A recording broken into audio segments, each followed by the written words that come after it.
नमस्कार, आप देख रहे हैं आई इंडिया और मैं हूं पंकज सिंह गौर। मैं उदय चौहान। तो आज हम चर्चा करेंगे आजम खां को लेकर, क्योंकि आजम खां को लेकर पिछले काफी दिनों से जो कुछ चल रहा है वो सबके सामने आ रहा है। लेकिन आज चूंकि मीठी सेवइयों का दिन था, यानी मीठी ईद थी, और इस दिन कड़वाहट की एक चिड़िया उड़ाई गई है और वो उसके जवाब में एक चिड़िया और उड़ा दी गई। आजम खां को लेकर बात लखनऊ से हो या फिर रामपुर से, केंद्र बिंदु में सीतापुर आ जाता है। कारण क्या है? वो ये कि पिछले 2 साल से भी अधिक समय से आजम खान सीतापुर जिला कारागार में बंद हैं और उनकी रिहाई को लेकर तमाम बातें चल रही हैं, तमाम आरोप प्रत्यारोप के दौर चल रहे हैं। आजम किसके हैं, इसको लेकर जोर आजमाइश शुरू हो गई है। बहुत सारे आरोप प्रत्यारोपों के दौर शुरू हो गए हैं और आज तो जो कड़वाहट की चिड़िया उड़ाई गई है वो मीठी ईद में कहीं ना कहीं दूर तक संकेत दे रही है। इसके पीछे क्या कुछ है, बहुत कुछ तो लोग समझ रहे हैं, लेकिन बहुत सारा खेल पर्दे के पीछे खेला जा रहा है। आज इसी पे चर्चा करेंगे। सबसे पहले आजम खान के बेटे और विधायक रामपुर खास से मोहम्मद अब्दुल्ला आजम खान, जो सीतापुर जेल से छूटने के बाद कुछ दिनों तक तो बयान के जरिए सामने आए, लेकिन वो मुखर होकर कहीं कोई विरोध दर्ज कराते नजर नहीं आए। लेकिन आज ईद वाले दिन उनका जो दर्द निकला है, उन्होंने जो एक ट्वीट कर चिड़िया उड़ाई है, वो बहुत कुछ कह रही है। तो पहले तो हम आपको बताएं कि उन्होंने जो ट्वीट किया है वो क्या कुछ किया है। उन्होंने लिखा है ट्वीट कर, तू छोड़ रहा है तो खता इसमें तेरी क्या, हर शख्स मेरा साथ निभा भी नहीं सकता, वैसे तो एक आंसू ही बहा के मुझे ले जाए, ऐसे कोई तूफान हिला भी नहीं सकता। ईद मुबारक आपका और सिर्फ आपका, मोहम्मद आजम खां। ये उनकी ओर से एक ट्वीट किया गया है और ये संदेश किसको दिया गया है, इसके मायने निकाले जा रहे हैं और बहुत कुछ जो संकेत जा रहा है वो सबको समझ में आ रहा है। दूसरा ट्वीट फिर एक किया है मोहम्मद अब्दुल्ला आजम खान ने। वो ये है, उन्होंने लिखा है, वो जो ख्वाब था मेरे जहन में, न मैं कह सका न मैं लिख सका, कि जबान मिली तो कटी हुई, कि कलम मिला तो बिका हुआ, आपके बिना पहली ईद है, अल्लाह पाक कभी दोबारा ऐसा मौका ना लाए। हालांकि आजम खां को 2 साल से ज़्यादा समय हो गया सीतापुर जिला कारागार में बंद हुए, लेकिन पहले जब जेल में बंद थे तो कोरोना काल था। इस साल बहुत सारी उम्मीदें थीं कि आजम खान जेल से छूट जाएंगे और उनकी ईद अपने घर पर मनेगी। तो ये दर्द है मोहम्मद अब्दुल्ला आजम खान का, जो आज उन्होंने ट्वीट के माध्यम से व्यक्त किया है। तो कहीं ना कहीं उन्होंने एक संवेदना भी जगाई है और उन लोगों पर हमला भी बोला है जो उनकी अपने पार्टी के हैं, यानी पार्टी के मुखिया अखिलेश यादव की ओर साफ तौर पर तीर जाता हुआ दिखाई दे रहा है। इसके बाद तो हद हो गई और बहुत कुछ आज शिवपाल यादव के चाचा, अखिलेश यादव के चाचा शिवपाल यादव ने ट्वीट कर कह दिया। हालांकि वो पिछले काफ़ी समय से वो हमलावर हैं और समाजवादी पार्टी, अखिलेश यादव और यहाँ तक कि पार्टी के संरक्षक मुलायम सिंह यादव का नाम लेकर भी अब वो हमला बोलने लगे हैं। तो आज तो उन्होंने जो ट्वीट किया है बहुत कुछ कह दिया है, उसके संकेत, उसके मायने बहुत दूर तक जाने वाले हैं और आज उन्होंने जाहिर कर दिया। और आज जब लोग एक दूसरे से गले मिलकर गिले शिकवे दूर कर एक दूसरे को बधाई दे रहे हैं, त्यौहार मना रहे हैं, ऐसे में शिवपाल यादव का ट्वीट बहुत ही कड़वाहट भरा है। वो भी हम आपको बताते हैं क्या है ट्वीट। शिवपाल यादव ने ट्वीट किया है कि अपने सम्मान के न्यूनतम बिंदु पर जाकर मैंने उसे संतुष्ट करने का प्रयास किया। ये शब्द बहुत कुछ कह रहा है। मैंने उसे संतुष्ट करने का, अपनापन भी है, उसे कहे, उसे को कहते हैं जो कहीं न कहीं पद में छोटा होता है, यानी जो चाचा और भतीजे का रिश्ता है तो उन्हीं को कह सकते हैं उसे। इसके बावजूद भी अगर नाराज हूं तो किस स्तर तक उसने हृदय को चोट दी है। फिर उन्होंने जिक्र किया है कि उसने हृदय को चोट दी है, यानी टीपू ने, जो कभी भतीजा हुआ करता था, जिसको उन्होंने खिलाया, बढ़ाया, चलाना सीखा, चलाया, पढ़ाया, लिखाया, बहुत कुछ किया, ये दर्द आज शिवपाल यादव ने आखिरकार बयां कर दिया। आगे और भी उनका दर्द सामने आ गया। शिवपाल यादव ट्वीट करते हैं कि हमने उसे चलना सिखाया और वो हमें रौंदते चला गया। एक बार पुनः पुनर्गठन, आत्मविश्वास व सबके सहयोग की अप्रतिम शक्ति से ईद मुबारक हो। यानी पुनर्गठन, आत्मविश्वास, ये ऐसी शब्दों का मायाजाल है जो कहीं ना कहीं ये संकेत दे रहा है कि आने वाले दिनों में शिवपाल यादव अपनी पार्टी का पुनर्गठन करेंगे, यानी नई पार्टी फिर से तैयार करेंगे, खड़ा करेंगे, और शायद तीसरे मोर्चे के रूप में वो आजम खां से मिलने के लिए आए थे और यही कारण था कि आजम खां भी उनसे मिले थे।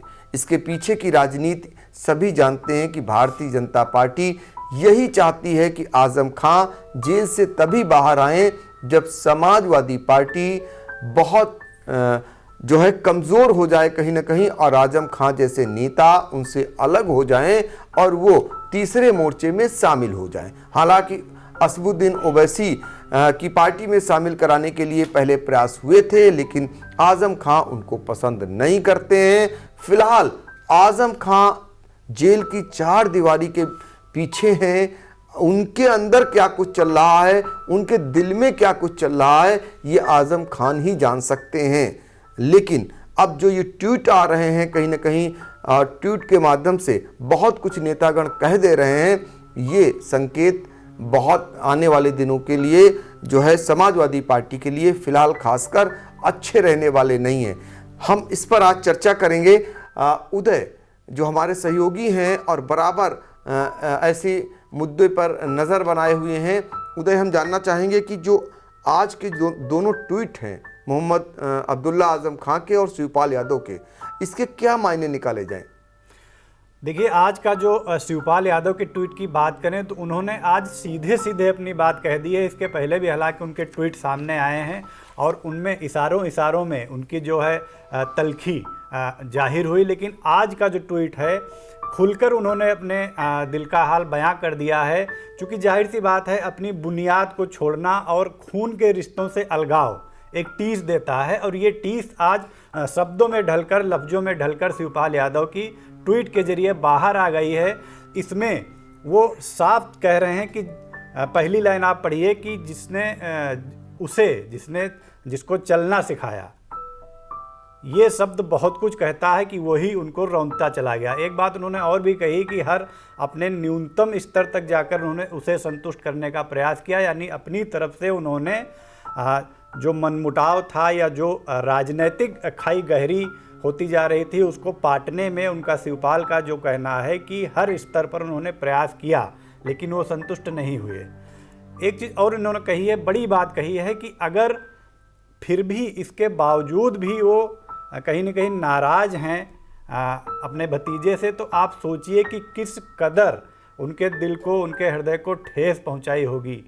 तब जाकर उन्होंने ये फैसला लिया है, तब जाकर वो ये सब जो कवायद कर रहे हैं ये करने को मजबूर हुए हैं। इसको कड़वे बोल तो नहीं कहे जा सकते, ये एक दर्द जरूर कहा जा सकता है जो छलक कर इनके दिल का सामने आया है आज। लेकिन इस ट्वीट के जरिए इन्होंने अपना जहां दर्द बयां किया, वहीं अपने इरादे भी जाहिर किए हैं। जो बात आई है आखिरी लाइन में, पुनर्गठन और आत्मविश्वास के साथ सबके सहयोग वाली, उसमें अपने इन्होंने इरादे भी जाहिर कर दिए हैं कि वो अब सियासत में एक नया मोर्चा या अपनी पार्टी को नए सिरे से खड़े करने की कवायद में भी लगातार जुटे हुए हैं। और आजम से मुलाकात उनकी इसी सिलसिले में बताई जा रही है। इसके पहले भी वो बयान दे चुके हैं कि आजम खान के बाहर आते ही तीसरे मोर्चे का गठन होगा, खुल के बोल चुके हैं मीडिया कैमरे के सामने। बिल्कुल, तो पहले भी बोल चुके हैं और आज तो उन्होंने सब कुछ ओपन कर दिया है और अब चाचा भतीजे के बीच की जो भी रिश्ते हैं उनको सार्वजनिक कर दिया है। अब फिलहाल मेल मिलाप होता नहीं दिख रहा है और आने वाले दिनों में और भी कड़वाहट आपको नजर आएगी। ये संकेत आज मिल चुके हैं। एक चीज जानना चाहेंगे कि अब्दुल्ला आजम ने आज संवेदनाओं वाला एक गेम चला है और कहीं ना कहीं इसके अलावा भी उन्होंने कहा कि अपने पिता की ओर से भी एक ट्वीट किया है, तो इनके मायने क्या निकाले जाएं? देखिए, अब्दुल्ला आजम के ट्वीट की बात करें तो उनकी भी वही बात है। इससे पहले भी उनके कई ट्वीट सामने आए हैं। 1-2 दिन पहले भी ट्वीट उन्होंने किया था जिसमें उन्होंने कहा था कि आज वो लोग उनके सामने बोलने की हिम्मत कर रहे हैं जो कभी उनसे नज़रें नहीं मिला सकते थे, उनसे यानी आजम खान से। इसमें एक बात ये देखने वाली होगी कि अब्दुल्ला के जो ट्वीट इस समय आ रहे हैं उनमें अधिकांश ट्वीट जो हैं वो आजम खान की तरफ से किए जा रहे हैं, यानी कि जैसे कि वो ट्वीट अब्दुल्ला नहीं आजम खान कर रहे हैं। वो जो भी कुछ बोल रहे हैं वो आजम खान बोल रहे हैं, अब्दुल्ला नहीं बोल रहे हैं। ये साफ मायने उस ट्वीट से निकल के आ रहे हैं। आज का एक ट्वीट इसमें जो है वो भी उसमें तो इन्होंने नाम भी लिख दिया है कि आपका और सिर्फ आपका आजम खान। तो इन्होंने सीधे तौर पे ये बोल दिया है कि ये जो कुछ कहा गया है ये आजम खान के मन की बात है, ये अब्दुल्ला के मन की बात नहीं है। और इन्होंने ये भी जाहिर कर दिया है इस ट्वीट में अपने कि कहीं ना कहीं आजम खान के दिल में अब जो एक टीस थी सपा मुखिया अखिलेश यादव के प्रति वो लगातार गहरी होती जा रही है, नाराज़गी बढ़ती जा रही है। और यही नाराज़गी इस ट्वीट में भी साफ नज़र आ रही है जो कुछ इन्होंने कहा है आज अब्दुल्ला आजम ने। बिल्कुल, तो नाराज़गी साफ तौर पर दिखाई दे रही है। लेकिन एक चीज़ कहेंगे कि ये आरोप लगाया जा रहा है कि अखिलेश यादव आजम खान से मिलने नहीं पहुंचे, लेकिन अब्दुल्ला जब से छूटे हैं सीतापुर जेल से वो भी अपने अब्बू से मिलने नहीं आए। और अब्दुल्ला ने ट्वीट तो जरूर कर रहे हैं लेकिन जो उम्मीदें थी आजम खान के छूटने की उसमें जो है और बाधा उत्पन्न होती जा रही है। चूंकि शिवपाल यादव जब मिलने आए थे तो उन्होंने कहा कि वो इस मामले को योगी आदित्यनाथ तक ले जाएंगे और कहीं ना कहीं उन्हें राहत दिलाएंगे आजम खान को। लेकिन वही सरकार जब सुनवाई होनी थी, जो फैसला सुरक्षित था हाई कोर्ट में, वही सरकार चली गई फिर से हाई कोर्ट में और कहा अब चूंकि जो जमानत पर सुनवाई हुई थी वो उसका समय काफ़ी बीत चुका है और तब तक बहुत सारे हालात और बन गए हैं, तो उन्हें बिना सुने इनकी जमानत न दी जाए, यानी इस पर फैसला न सुनाया जाए। तो क्या लगता है ये खेल क्या हो रहा है? अब्दुल्ला आजम अपने यहाँ प्रमोद कृष्णम को बुलाते हैं, साधु संतों को बुलाते हैं आवास पर, तो ये कहीं ना कहीं समाजवादी पार्टी को नाराज करने जैसी बात है। और इधर इस तरीके के ट्वीट होते हैं और उनके सुर में सुर चाचा मिलाते हैं, फिर भी आजम खान को राहत नहीं मिलती है। तो आखिर हो क्या रहा है? देखिए, अब्दुल्ला आजम की अगर बात करें उनसे ना मिलने की आजम खान से, और ये जो पूरा खेल चल रहा है तो इसमें आजम खान के जो मन की बातें हैं, आजम खान की जो सोच है, आजम खान जो गाइडेंस कर रहे हैं, अब्दुल्ला आजम सिर्फ वही कर रहे हैं। इसमें अब्दुल्ला आजम अपनी ओर से कुछ भी नहीं कर रहे हैं। आजम खान से मिल वही सकता है जिससे आजम खान चाहें। ये तो जग जाहिर नियम है कि जेल में बंद जो कैदी होता है वो जिससे चाहे उसी से मिल सकता है। आप अगर मिलने जाएंगे भी और कैदी ने मना कर दिया कि हमें इससे नहीं मिलना है तो वो नहीं मिल पाएगा। तो जाहिर सी बात है आजम खान कहीं ना कहीं नहीं उनसे कह रहे होंगे कि आप मिलने आइए, इसलिए वो नहीं आ रहे होंगे। आप इस दौरान ये भी देख सकते हैं कि उनकी जो पत्नी है तंजीम फातिमा, वो भी छूटने के बाद सिर्फ एक बार ही आई हैं मिलने आजम खान से। तो जाहिर सी बात है कि आजम खान की ही इसमें अनुमति नहीं होगी कि ये लोग आएँ मिलने। हालांकि फ़ोन पे ज़रूर संपर्क रहता है और जो कुछ भी आजम खान निर्देश देते होंगे वैसा ही खेल किया जा रहा है, चाहे अब्दुल्ला आजम जो कुछ कर रहे हो, चाहे उनके प्रवक्ता जो भी बयान जाहिर कर रहे हो।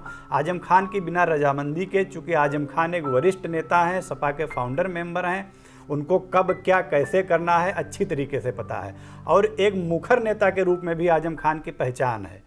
तो आजम खान की बिना रजामंदी के कुछ भी नहीं हो रहा है। हालांकि उनके मन में क्या पक रहा है, अब क्या कुछ आगे वो करने वाले हैं, ये तो खैर वही जाने। लेकिन जो कुछ भी होगा वो यूपी की सियासत में यकीनन एक चौंकाने वाला निर्णय सामने आएगा। बिल्कुल। तो आजम खां को लेकर इतना ज़रूर कहा जा सकता है कि एक प्रयास हो रहा है कि तीसरे मोर्चे में आजम खां आ जाएं। दूसरा प्रयास जो है पीछे से कांग्रेस और बसपा भी चाहती है कि आजम खां उनकी पार्टी में शामिल हो जाएं। लेकिन आजम खां जो है क्या निर्णय लेंगे ये तो फिलहाल जेल से छूटने के बाद ही तय हो सकेगा। इतना ज़रूर बताया जा रहा है कि आजम खां के जो नज़दीकी लोग हैं उनका मानना है कि आजम खां की आत्मा समाजवादी पार्टी में बसती है और समाजवादी पार्टी को फिलहाल वो छोड़ते हुए दिखाई नहीं दे रहे हैं। परिस्थिति जन्य ये सारे हालात ऐसे ज़रूर बनाए जा रहे हैं ताकि आजम खां पर इतना दबाव बन जाए कि वो समाजवादी पार्टी से अलग हो जाएं। अलग होने के बाद ही उन्हें जेल से बाहर आने का रास्ता साफ होगा। लेकिन आजम खां फिलहाल झुकने को तैयार नज़र नहीं आ रहे हैं और कहीं ना कहीं जोर आजमाइश इसी बात को लेकर चल रही है। बीच में चर्चा यह भी आई थी कि तीसरा मोर्चा गठित होगा जिसमें चंद्रशेखर उर्फ रावण होंगे, उसमें शिवपाल यादव होंगे और आजम खां समाजवादी पार्टी तोड़कर उसमें शामिल होंगे। लेकिन फिलहाल इस प्रकार के कोई आसार अभी बनते हुए नहीं दिखाई दे रहे हैं। भारतीय जनता पार्टी इसी चीज़ को वेट एंड वॉच कर रही है और यही कारण है कि आजम खां के जेल से बाहर आने का रास्ता अभी नहीं बन पा रहा है। 4 मई को फिर से हाई कोर्ट में सुनवाई है। जो फैसला सुरक्षित रखा गया था जमानत पर, उसमें क्या कुछ निकल करके आ रहा है उस पर बहुत कुछ निर्भर करेगा। हालांकि सुप्रीम कोर्ट गए थे, 2 मई को सुनवाई होनी थी, वहाँ मई टल गया है उस दिन सुनवाई की तिथि। सब कुछ निर्भर करेगा हाई कोर्ट पर और सरकार ने अपनी मंशा जता दी है। सरकार ने कहा है कि उन्हें बिना सुने हुए इस पर सुनवाई न की जाए। तो जाहिर तौर पर सरकार चाहती है कि जब तक आजम खां समाजवादी पार्टी से अलग नहीं हो जाते हैं तब तक वो उन्हें कहीं ना कहीं उन पर इसी तरीके से प्रेशर बनाए रखेगी और उन्हें जेल में ही कैद रहना होगा। ये कहीं ना कहीं संकेत दिखाई दे रहे हैं। आने वाले समय में क्या कुछ निकल करके आता है ये देखना होगा। लेकिन आज के ट्वीट ने ये ज़रूर साबित कर दिया है कि आज की जो कड़वाहट है इसमें कहीं ना कहीं जो है जहर नज़र आ रहा है। कहीं ना कहीं जली हुई भुने हुए लोगों की जो अंदर से बातें निकल करके आ रही हैं वो साबित हो गया है। ये कहाँ तक बात जाएगी ये देखना होगा।